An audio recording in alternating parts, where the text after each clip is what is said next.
In a world that moves too fast, this is your invitation to pause, to explore the space between thought and wonder, where science meets story and emotion meets insight. Here, curiosity is more than a question. It's a way of being. You found your corner of calm and contemplation. This is nerdy psychology. Stay curious, be kind, and keep your mind nerdy. Picture this. It's day 4 of your perfect family vacation to Disney World. You have conquered 4 parks in 5 days. You woke up at 6 a.m. for character breakfast, sprinted to the lightning lanes, and waited an hour to ride Space Mountains twice. You have logged over 20,000 steps. Your toddler's having a meltdown in line for It's a Small World, and somewhere between the afternoon downpour and late night fireworks, you realize your feet are plotting mutiny. And yet, this was supposed to be the happiest place on earth. You come home more tired than when you left, and maybe even a little bit more cranky. That's because you didn't plan a vacation. You planned a marathon with better snacks. Today, we're unpacking the psychology of vacation purpose, why every trip needs one, how mismatched intentions ruin a getaway, and how to actually design vacations that meet your mental and emotional needs. Hey friends, welcome to Nerdy Psychology, where science meets sanity and we make mental health make sense. I am Dr. Angel, a mental health professional, a travel enthusiast, and a recovering overscheduler. If you've come home from a trip feeling more exhausted than when you left, this episode is going to be your passport to better vacations and better well-being. Every vacation has a purpose, even if we don't define it. The key is to identify what your mind and body and relationship need most. Let's break down the 8 common purposes of travel and what psychological needs they meet. Purpose 1, relaxation. The goal of that is restorative and stillness. You're chasing peace, not adrenaline. This type of trip lowers your cortisol levels, improves your sleep, and restores executive brain functions. The second purpose is family connection, and the goal is shared presence. This vacation meets needs for belonging and emotional closeness.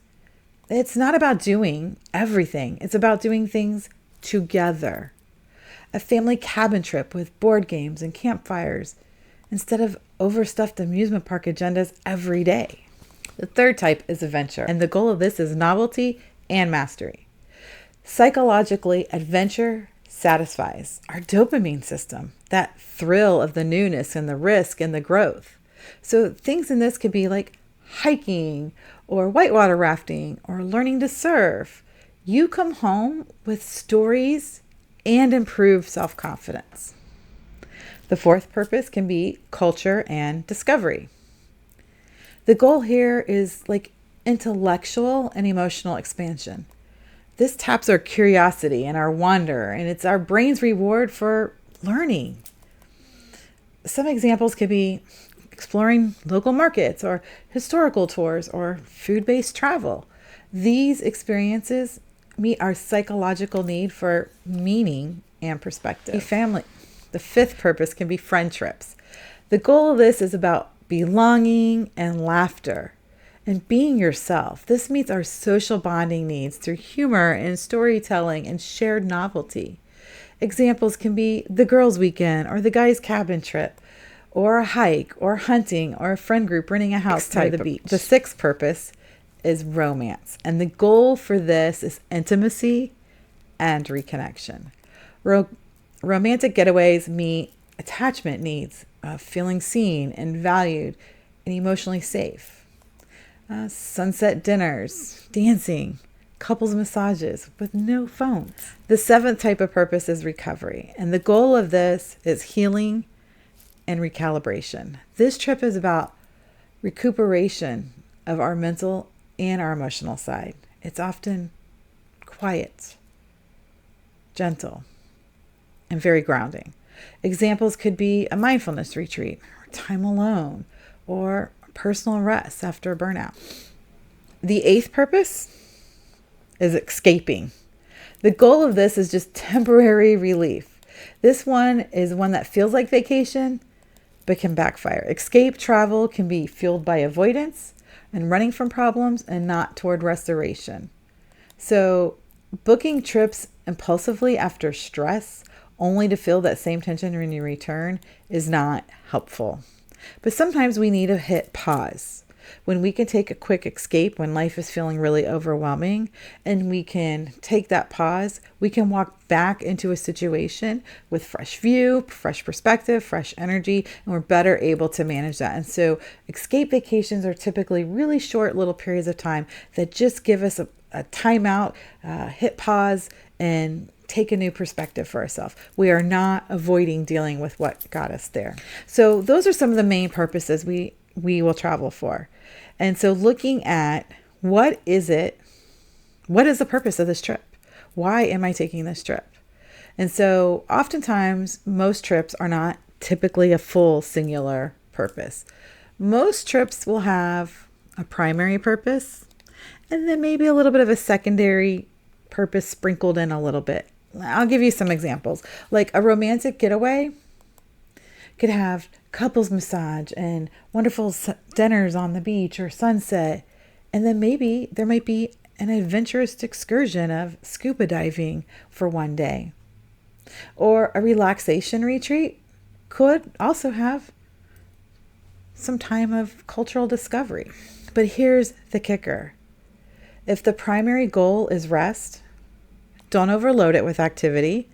Let your intention lead your itinerary. And that is what is the most important.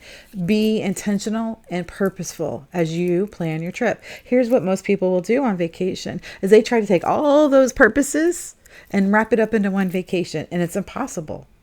You can't.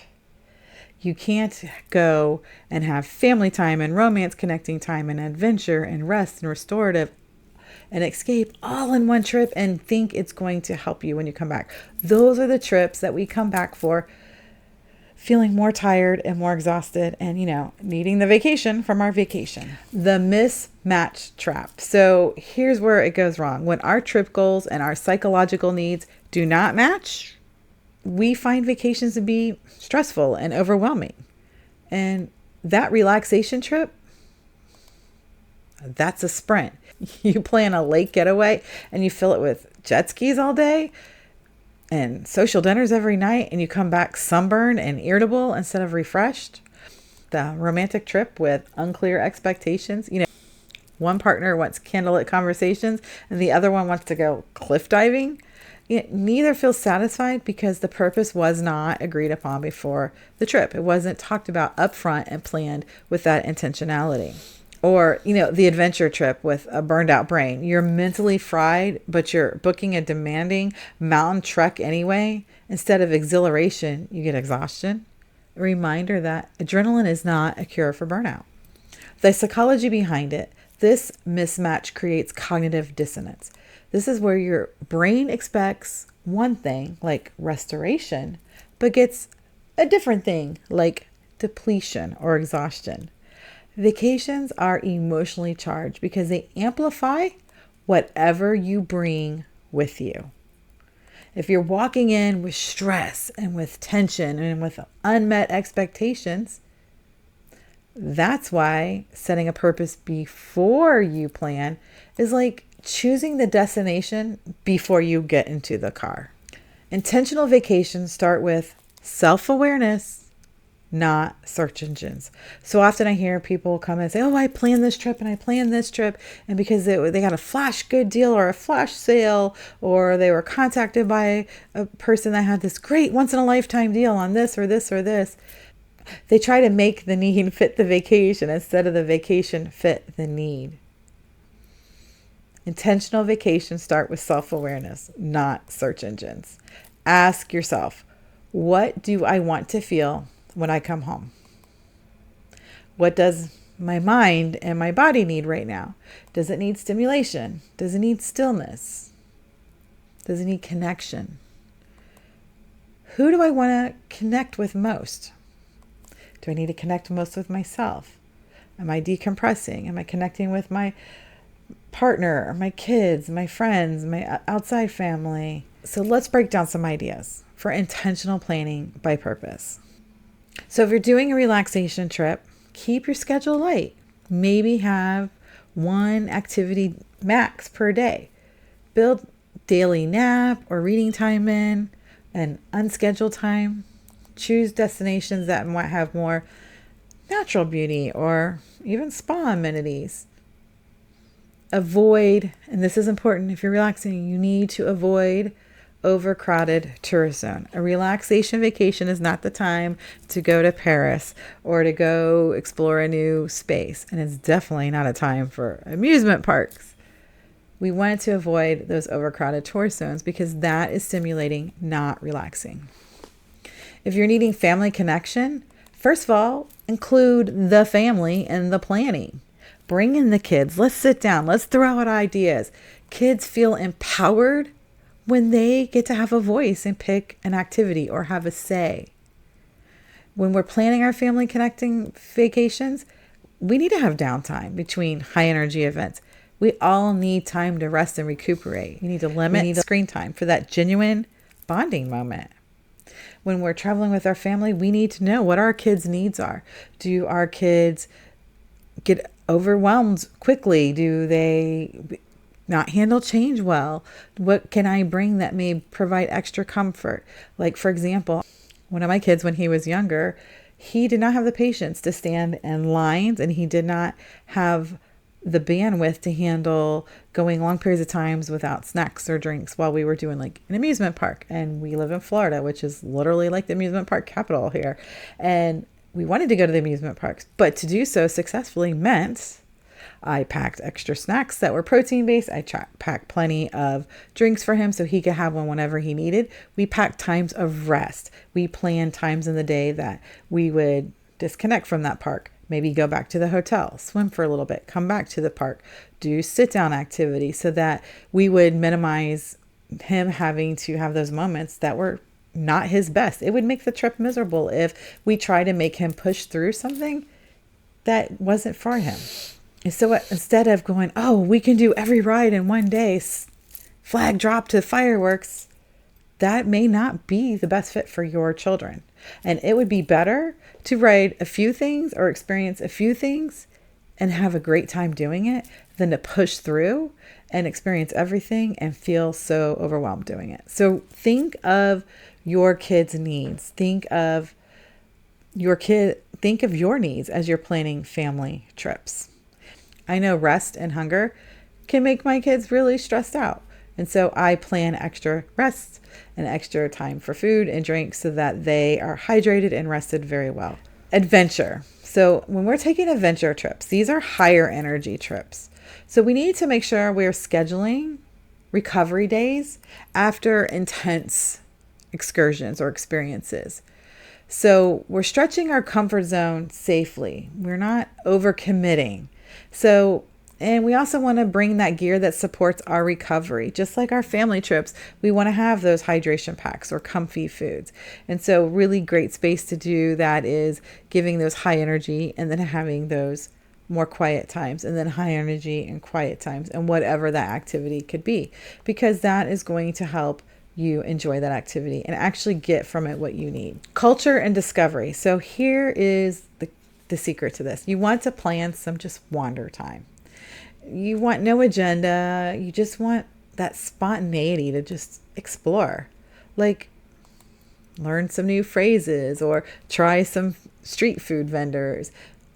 Just take in what's around you. Overscheduled discovery tours and cultural tours can really put weight on that experience. And what makes them the most magical are the things we usually can't plan for. I can tell you we have had some really cool, unexpected cultural experiences that have been literally life altering, and none of those were planned. They just happened in a moment of wonder, an opportunity. So journal your observations and integrate that into those experiences, because that is a wonderful practice. Now, friends trips, this is a whole different kind of trip. This is where energy levels can vary. We have some friend groups that are high energy, some that are low energy, some that are all over the place. And this needs to be talked about before we ever plan the trip. Most times with friends trips is we go, yeah, we're going to go do this activity. And everybody has in their mind what that's going to look like. And it doesn't look like what anybody has in their mind. And everyone's getting frustrated at times. And so know upfront, does some people want nightlife? Do some people want naps?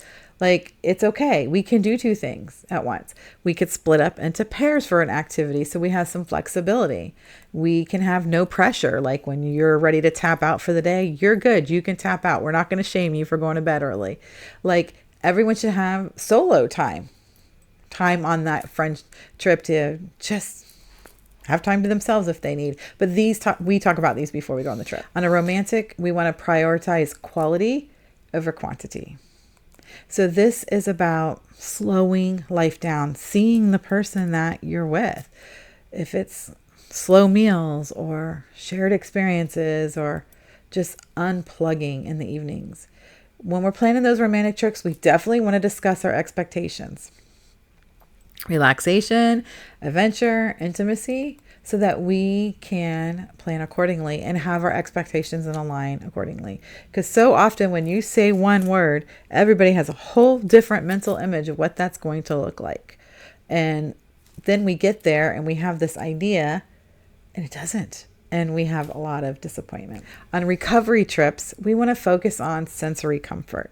So we want things with nature or water or warmth or softness. We're looking to avoid anything that's overstimulating. We want things to be quiet and slow. We want to choose spaces that feel safe and private. Escaping vacations, ask yourself, well, what am I escaping from? If it's stress or grief, we want to build some reflective moments in that trip. So maybe bring a journal or some alone time for that. Also, when you're planning escaping trips, I would recommend to keep them short to give yourself time to come out, rest, recover, think, but also to get back in and deal with whatever led you to that feeling, that need to escape.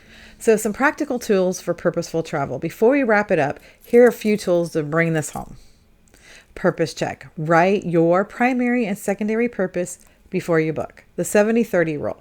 70% of the activity should match your main purpose, and the 30% can be for some flexibility. Emotional based packing. Pack based on what you want to feel, how you want to feel, not how you think you should look. So often people will pack their clothing based on what will look good in their photos or on their social media or what they think they should be wearing, and they may not fit properly, they may not be comfortable, they may get blisters on their feet from breaking in shoes that they're not used to wearing, and it can really make a trip feel can take away from a trip. So think about, I'm going into this, how do I want to feel? And as you're putting out some of the things to put in there, put those in your suitcase. Now this is a big one. Post-vacation re-entry plan. We're planning into the vacation. We've thought of our purpose. We've been intentional. We've set expectations for the people we're traveling with. We planned and had this experience. Now we need to have a re-entry plan, because so often, and I'm very guilty of this one too, we come back from a vacation on Sunday night at midnight, and at 5 a.m, we're going back to work on Monday, and we're scattered. We need to give ourselves some buffer time before returning to work or returning to our normal schedule. In fact, I have even come off a cruise boat on a Monday morning at 8 a.m.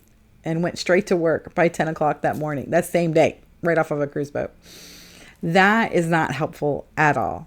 We need that buffer time, that reset time to reset our week, to get our things unpacked and reset, because that can feel overwhelming too. And mindful moments. During your trip, pause and ask, is this feeding me or is this draining me? Because that can help you choose intentional things to do on your trip, or maybe more rest to do on your trip.